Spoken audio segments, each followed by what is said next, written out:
మీకు ఇండస్ట్రీలో ఇంత ఒక 5, 6 సంవత్సరాల దాంట్లో ఇప్పుడు వరకు అంటే మనం 'బాలయ్య బాబు', 'బన్నీ' గురించి మాట్లాడుకున్నాం. ఇంకా ఏ హీరోలతో మీకు ఏమన్నా ఎక్స్‌పీరియన్సెస్ అంటే ఏం చెప్తారు? చిరంజీవి గారితోటి 'ఆచార్య' సమయంలో మంచి హ్మ్. ఇన్సిడెంట్. 'ఆచార్యకి' పనిచేశారు. 'ఆచార్యకి' పనిచేశానండి. హ్మ్. 'ఆచార్యకి' పాటలు రాశాను. కాదు అంటాము ఇప్పుడు 'త్రివిక్రమ్' గారు ఆయన పాటల్లో గాని, మాటల్లో గాని ఆయన కమాండ్ వేరు. 'బోయపాటి' గారు ఆయనకంటూ ఒక స్టైల్ ఉంది. ఆయన ఇప్పుడు అంటే మీరు పనిచేసే వాళ్ళందరూ పెద్ద పెద్ద రచయితల దగ్గరే ఎలా మెప్పించగలుగుతున్నారు సార్ వాళ్ళని? అదే అంటే ఇప్పుడు అంటే 'కొరటాల' గారు అంటేనే ఆయనే ఒక రచయిత గదా! రచయితలు మెప్పించడం తేలికండి. రచయితలు మెప్పించడం చాలా తేలిక. ఆ! ఎందుకంటే మనలో రచన ఉందన్న విషయం వాళ్ళకి తెలుస్తది కాబట్టి. ఓకే. ఓకే. ఆ! రచయిత కాని వాళ్ళని మెప్పించడం తేలిక. ఆ! మన గొల్లపూడి మారుతీరావు గారు అనుకుంటాను ఒక మాట హ్మ్. చెప్తాడు. హ్మ్. రచయిత పని ఏంటనంటే హ్మ్. రాయటం రాని వాడిని రాసి ఒప్పించడం అన్నమాట. ఆ!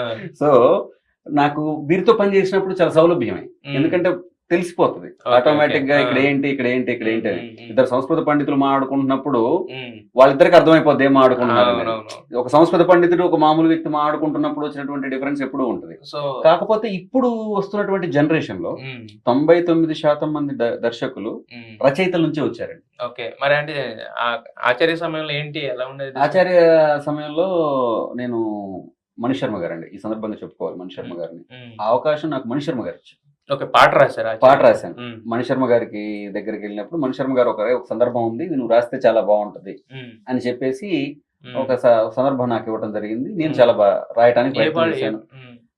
దాంట్లో 2 పాటలు రాశానండి. హ్మ్. లాస్ట్ క్లైమాక్స్ పాట ఎడిట్‌లో ఎళ్ళిపోయిందండి. హ్మ్. ఫస్ట్ నేను రాసిన పాట అది యాక్చువల్‌గా. హ్మ్. ఓకే. 'జననీ జననీ భువనహితకారిణి' అని చాలా మంచి పాట. హ్మ్.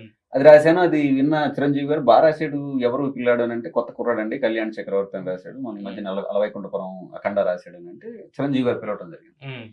పిలిచి సెట్‌లో హ్మ్. కోకాపేట సెట్. హ్మ్. సెట్‌కెళ్తే సెట్‌లో భోజనం పెట్టి హ్మ్. ఆయన చాలా బాగా అభినందించారు. అభినందించి అప్పటికి నేను ఇంకా గవర్నమెంట్ జాబ్ మానేయలా. హ్మ్. సెలవు పెట్టే ఉన్నాను. హ్మ్. అప్పుడు వారే చెప్పారు చిరంజీవి గారు. హ్మ్. లేదు ఇంక నిన్ను ఇండస్ట్రీ ఎక్కడికి పంపించదు. నువ్వు ఆ జాబ్ మానేసేయి. డెఫినెట్‌గా నీకు మంచి భవిష్యత్తు ఉంది. చాలా బాగా రాస్తున్నావమ్మా అని చెప్పేసి ఆయన చెప్పడం జరిగింది. హ్మ్. అదొక మంచి మెమరీగా మిగిలిపోయింది. ఆ హ్మ్. తర్వాత ఇంకో పాట రాశాను. 2 పాటలు రాశాను. ఓకే. ఇంకే